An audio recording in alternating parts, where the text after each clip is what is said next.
What's going on, everyone? So, subscriber asked me last week, hey Chris, I'm glad that you did the top 10 best decks of the format and budget decks.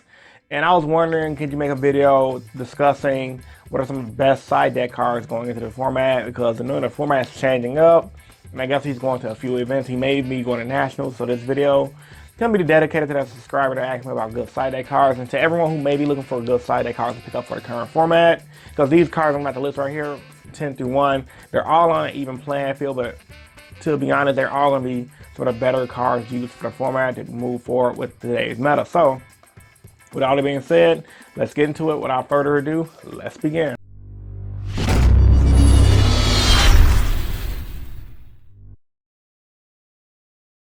Start out by saying, if this video gets 200 likes, I'll make a follow-up video discussing about the rule changes for Yu-Gi-Oh! Because if you guys are playing competitive, you guys have to know about the new end of match procedures, and it's getting a lot of hate in the community, and for good reason. So if if this video gets up to 200 likes, I'll make my hate/response videos to Konami about the new crappy end of match procedures that they have implemented.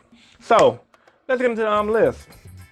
Number 10, Red Reboot. Now, Red Reboot is a trap card that pretty much says while you don't control any other cards, you can activate it from your hand by paying half of your life points. You can negate the activation of a trap card and reset it. Then your opponent can set another trap card from their deck to the field.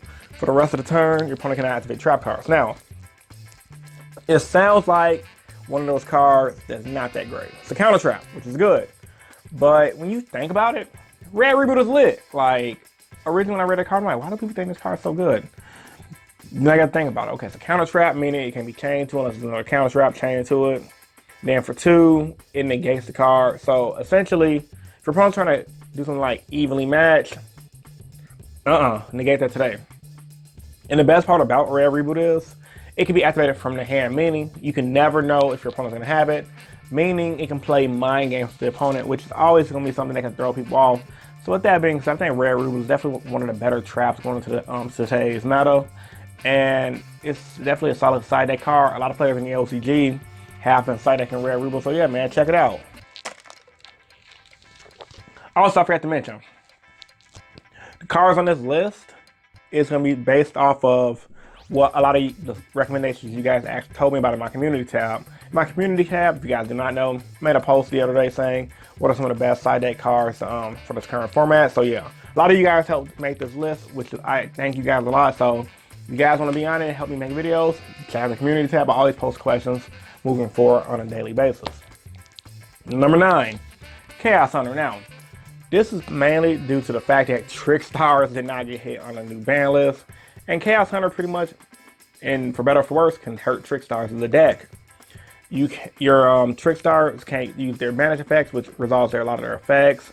Your opponent can't use their reincarnation to banish a special trickstar to the graveyard, and it's a 2500 beater. So one thing I've noticed personally from playing against trickstars, they have an issue with beefy monsters. So with that being said, Chaos Hunter just stuns that deck and gets over them for the most part. Now, that's not to say they can't make an XYZ monster like Castel, if people still play Castel, and or they have the Trickstar Ring monsters, which I believe have good enough stats to be over it. But moving forward, Chaos Hunter packed with some good back row hate can definitely screw over people playing Trickstar. So yeah, Chaos Hunter, check it out. It's also good for random rogue decks that revolve around banishing. Another great thing I can think about is zombies. They revolve around banishing all of their stuff. So yeah, man, it's a good deck to use. Just try out Chaos Hunter. Number 8, Dimensional Barrier. Now, self-explanatory. Trap card. Stuns the opponent from either Pendulum Summoning, XYZ Summoning, Synchro Summoning, Fusion Summoning. It pretty much hits all the new game mechanics minus Link Summoning. And, you know, it's variety is the spice of life. And this card has a lot of variety. I'm always the advocate of side decking cards that can be used not only for one matchup, but a multitude of decks. So with that being said, Dimension Barrier does just that for anybody. A great example is getting against ABCs, getting against the random rogue hero matchup. All across the board, Dimension Barrier is something that everyone should be running and side decking if you guys have those cards. Number 7, Call by the Grave. Now, a lot of people were arguing whether this card was better in the side deck and or main deck. I'm on the fence of, it depends on what deck you're playing. I know some decks like to run it in the main deck, but it kind of throws off the consistency. You activate it, you can banish a card to opponent's graveyard, negate that card effect, and I believe the cards like that with that name can be used for the following turn. Essentially, it's a hand trap killer. Your opponent goes Ash Blossom, they send Ash Blossom for cost. You chain Call by the Grave to the activation of Ash Blossom, banish the same one they just sent, effectively negating the effect of the one that they just sent, and they're screwed at that point because you just stop their hand trap. Ultimately, since Ash Blossom and hand traps are a thing right now, you probably want to go ahead and side deck that Call by the Grave. Now, I don't think it's main deck ready just yet unless you have a really combo orientated deck.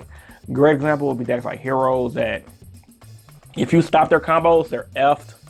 But if you don't, they're in a good position. Decks like Mermaids can also benefit from this card.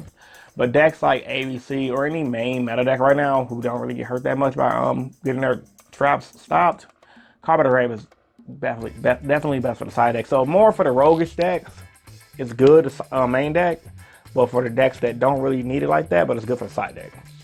Number 6, evenly matched. Now, I didn't say this was gonna be a budget video, but evenly matched, struggling battle, whatever name you want to call it, it's the same card. It's definitely the side deck card. Now, board wipes in general are good for Yu-Gi-Oh! And decks like Pendulums, who still might want to be around making their big giant boards. Spirals. These Nightmare variants. I see Nightmare variants extra linking like crazy. Evenly matched is one of the best ways out those decks. Now, it's an expensive card. It's like $80 if you guys want to play competitive. Pick up your evenly matches.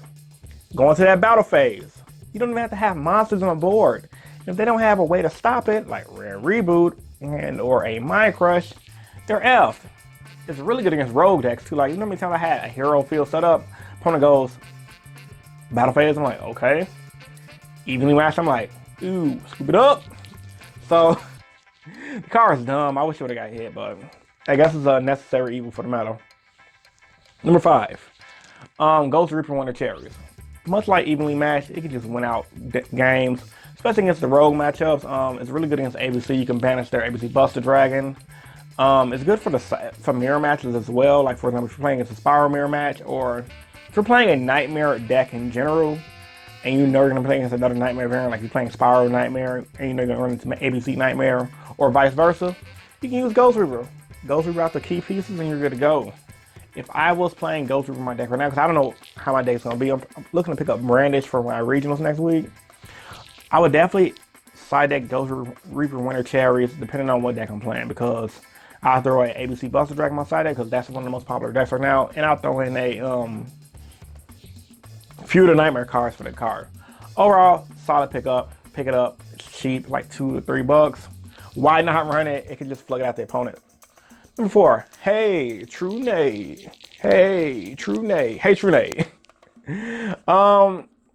Good against back row heavy decks. This is one a lot of you guys recommended as well. So shout out to those subscribers, y'all are awesome. But much like Heavy Storm and Feather Duster, getting rid of back row and forcing your opponent to use their back row prematurely hurts. So Hey True Nay can do just that. I personally haven't seen it a lot on a regional level. Maybe I haven't studied regionals enough to see it. But on a local level, I've seen people pull it off, and it has won games. Number 3, Anti-Spell Fragrance. Now, this is because of Brandish coming out next Friday, and Brandish is going to be a deck that's going to be going into national season. It's going to be really powerful. The deck runs off spell cards. I mean, you can also include Imperial Order in this slot as well, but it's a one-of, so we ain't really going to talk about Imperial Order. But Anti-Spell Fragrance is going to be really solid for the Brandish matchup because they can't activate their spells. They have to set them first, effectively slowing the deck down. It hurts a lot of other spell-based decks like ABC for the most part. They got to set their field spell for the activate them, and Pendulum, so why not run it?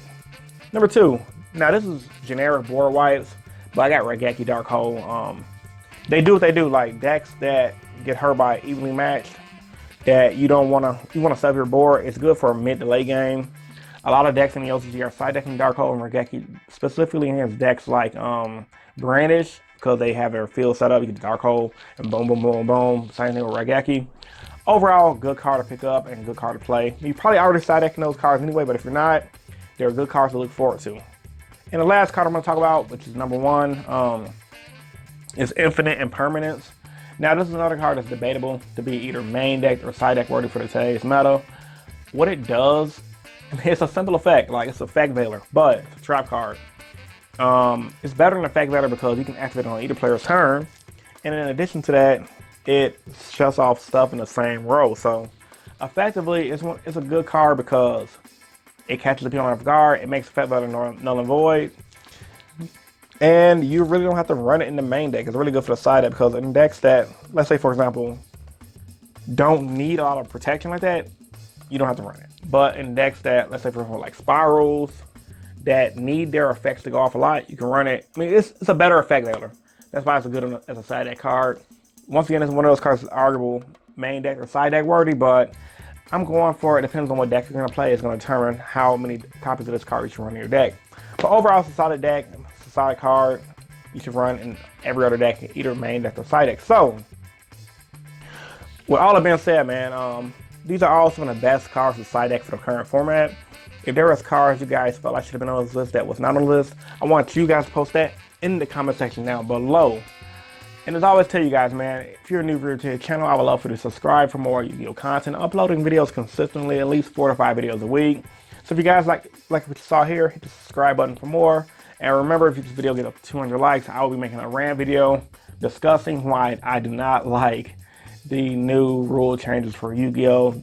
The end of match procedures, from what I've been reading, is pretty crappy. So if you guys want to see me rant about that video, get this video to 200 likes and I'll get that video out here tomorrow or sometime this week.